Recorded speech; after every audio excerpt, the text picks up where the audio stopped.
ಇತ್ತೀಚಿನ ವರ್ಷಗಳಲ್ಲಿ ಏನೈತಲ್ಲ, ಭಾರತದ ತಂಡ ಅಂದರೆ ಸಾಕು ಎಲ್ಲೆಲ್ಲಿಯೂ ಕೇಳಿ ಬರುವಂಥ ಒಂದೇ ಒಂದು ಮಾತು, ಅದೇನಪ್ಪ ಅಂದರೆ ಭಾರತ ತಂಡ ಭಾರಿ ಬಲಶಾಲಿಯಾದಂಥ ತಂಡ. ಅಷ್ಟೇ ಅಲ್ಲದೆ ಒಂದೇ ಬಾರಿಗೆ ಏಕಾಏಕಿಯಾಗಿ 3-4 ತಂಡಗಳನ್ನು ಮಾಡಿಸಿ ಆಡಿಸುವಂತಹ ಒಂದು ಅತಿ ಹೆಚ್ಚು ಪ್ಲೇಯರ್ಸ್ ಇರುವಂಥ, ಅಷ್ಟೇ ಉತ್ತಮವಾದಂಥ ಕ್ವಾಲಿಟಿ ಇರುವಂಥ ಪ್ಲೇಯರ್ಸ್ ಇರುವಂಥ ಒಂದು ತಂಡ, ಒಂದು ದೇಶ ಭಾರತ ಅಂತೇಳಿ ಎಲ್ಲರೂ ಹೇಳ್ತಾ ಇದ್ರು.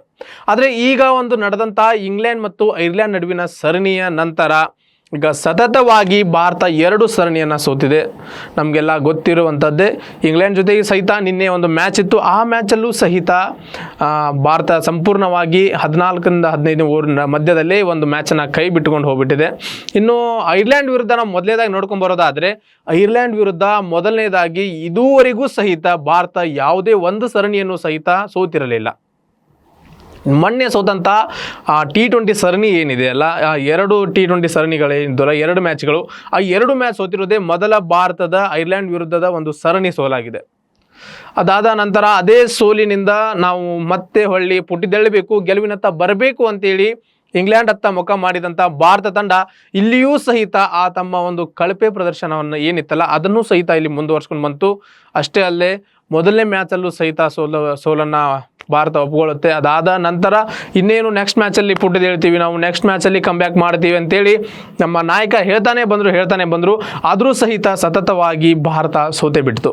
ಅದಷ್ಟೇ ಅಲ್ಲೇ ಇನ್ನೂ ಒಂದು ಮ್ಯಾಚ್ ಇರುವಾಗಲೇ ಇಂಗ್ಲೆಂಡ್ ಸಂಪೂರ್ಣವಾದಂಥ ಸರಣಿಯನ್ನು ತನ್ನ ಕೈವಶ ಮಾಡಿಕೊಂಡಿದೆ. ಇದು ನಮ್ಮೆಲ್ಲರಿಗೂ ಗೊತ್ತಿರುವಂಥದ್ದು. ಅಷ್ಟೇ ಅಲ್ಲ, ಎಲ್ಲರಿಗೂ ಬೇಜಾರಾಗುವಂತಹ ಒಂದು ಸಂಗತಿಯಾಗಿದೆ ಇದು. ಇನ್ನು ಇಲ್ಲಿ ಹಲವಾರು ಮಾತುಗಳು ಕೇಳಿ ಬರ್ತಾ ಇದ್ದಾವೆ. ಏನಪ್ಪಾ ಅಂತಂದರೆ, ನಾವು ಮೊದಲನೇದಾಗಿ ತಂಡದಲ್ಲಿರುವಂಥ ಒಂದಷ್ಟು ಬದಲಾವಣೆಗಳನ್ನು ಒಪ್ಪಿಕೊಳ್ಬಾರ್ದಾಗಿತ್ತು. ಆ ತಂಡದಲ್ಲಿ ಏಕಾಏಕಿ ಬದಲಾವಣೆಗಳನ್ನು ಮಾಡಬಾರ್ದಾಗಿತ್ತು. ಕೋಚ್ ಅವರು ಒಂದಷ್ಟು ಏನು ಬೇರೆಯಾದಂತಹ ಅವ್ರದ್ದೇ ಆದಂಥ ಒಂದು ಶೈಲಿಗಳನ್ನು ಅಳವಡಿಸಿಕೊಳ್ಳೋದಕ್ಕೆ ಹೋಗಿ ಇಲ್ಲಿ ಮ್ಯಾಚನ್ನು ಅಥವಾ ತಂಡವನ್ನು ಸಂಪೂರ್ಣವಾಗಿ ಬದಲಾಯಿಸಿ ಮ್ಯಾಚ್ ಸೋಲುವಂತೆ ಮಾಡಿದ್ರು ಅಂತ ಹೇಳ್ತಾ ಇದ್ರು. ಏನಾದಷ್ಟೇ ಅಲ್ಲದೆ ರಜತ್ ಪಟ್ಟಿದಾರ್, ಕೃಣಾಲ್ ಪಾಂಡ್ಯ ಮತ್ತೊಳ್ಳಿ ವೇಗಿ ಭುವನೇಶ್ವರ್ ಕುಮಾರ್ ಅಂತ ಬಾಲರ್ಗಳನ್ನು ಮತ್ತು ಬ್ಯಾಟ್ಸ್ಮನ್ಗಳನ್ನು ತೆಗೆದುಕೊಳ್ಳಿಲ್ಲ, ಅಂಥವ್ರನ್ನ ಕ್ಯಾಪ್ಟನ್ಸಿ ಕೊಡಬೇಕಿತ್ತು ಅನ್ನೋದೊಂದು ಮಾತಿತ್ತು. ಈ ಎಲ್ಲದರ ನಡುವೆಯೂ ಸಹಿತ ಗೌತಮ್ ಗಂಭೀರ್ ಒಂದು ತಂಡವನ್ನು ಕಟ್ಟಿಕೊಂಡು ಐರ್ಲೆಂಡ್ ಮತ್ತು ಇಂಗ್ಲೆಂಡ್ ಸರಣಿಗೆ ಹೋದರೂ ಸಹಿತ ಅಲ್ಲಿಯೂ ಸಹಿತ ಯಾವುದೇ ಥರನಾದಂಥ ಅವ್ರದ್ದು ಒಂದು ಸ್ಟ್ರಾಟಜಿಗಳು ವರ್ಕ್ ಆಗಲಿಲ್ಲ. ಅಲ್ಲಿಯೂ ಸೋಲನ್ನು ಒಪ್ಕೊಂಡು ಬರಬೇಕಾಯಿತು. ಮತ್ತಿನ್ನೇನಪ್ಪ, ಸೂರ್ಯವಂಶಿನ ಆಡಿಸ್ಬೇಕಿತ್ತು, ಸೂರ್ಯವಂಶಿನ ಆಡಿಸ್ತಾ ಇದಕ್ಕೆ ಮ್ಯಾಚ್ ಸೋಲ್ತಾ ಇದೆ ಅಂತ ಹೇಳಿದರು. ಅಷ್ಟೇ ಅಲ್ಲೇ ಸೂರ್ಯವಂಶಿಯನ್ನು ಸಹಿತ ಅವ್ರು ಆಡಿಸಿದ್ರು. ಸೂರ್ಯವಂಶಿ ಇದುವರೆಗೂ ಸಹಿತ ಒಂದು ಮ್ಯಾಚಲ್ಲೂ ಸಹಿತ 15ಕ್ಕೂ ರನ್ನನ್ನು ಅವರು ದಾಟಲೇ ಇಲ್ಲ. 15ಕ್ಕೂ ಹೆಚ್ಚಿನ ರನ್ ಗಳಿಸುವಲ್ಲಿ ಅವರು ಯಶಸ್ವಿ ಆಗಲೇ ಇಲ್ಲ. ಅವರ ಈ ಒಂದು ಇಂಗ್ಲೆಂಡ್ ಸೀರೀಸ್ನಲ್ಲಿ ಅವರು ಗಳಿಸಿದಂಥ ಸ್ಕೋರು 15 ರನ್ ಆಗಿತ್ತು.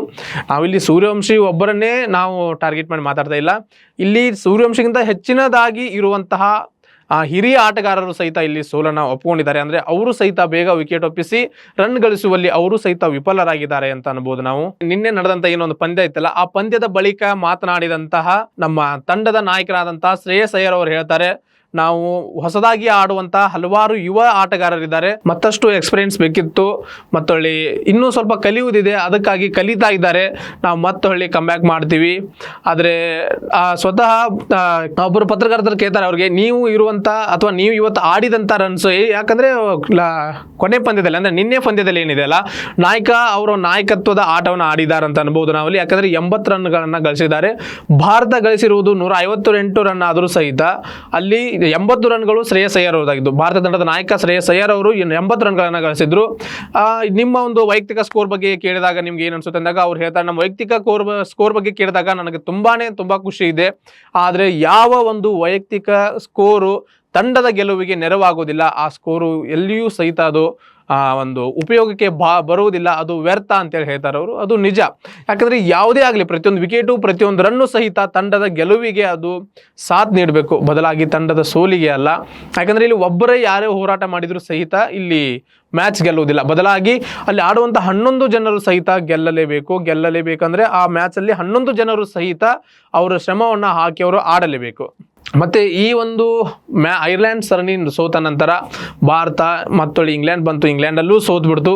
ಕೊನೆಯದಾಗಿ ನಿಮಗೇನು ಅನಿಸ್ತಾ ಇದೆ, ಇಲ್ಲಿ ನಾಯಕತ್ವದ ವಿಫಲವಾಯ್ತಾ ಅಥವಾ ಪ್ರತಿಯೊಬ್ಬ ಆಟಗಾರರು ವಿಫಲರಾದ್ರ, ಇಲ್ಲ ಇಲ್ಲಿ ಮ್ಯಾನೇಜ್ಮೆಂಟ್ ಏನಾದರೂ ವಿಫಲ ಆಯ್ತಾ, ಮತ್ತು ನಮ್ಮ ಹೆಡ್ ಕೋಚ್ ಆದಂಥ ಗೌತಮ್ ಗಂಭೀರ್ ಅವರು ವಿಫಲರಾದ್ರ, ನಿಮಗೇನು ಅನಿಸುತ್ತೆ, ಇಲ್ಲಿ ಯಾರ ತಪ್ಪು ಯಾರ್ದು ಸರಿ, ಕಮೆಂಟ್ ಮಾಡಿ ತಿಳಿಸಿ.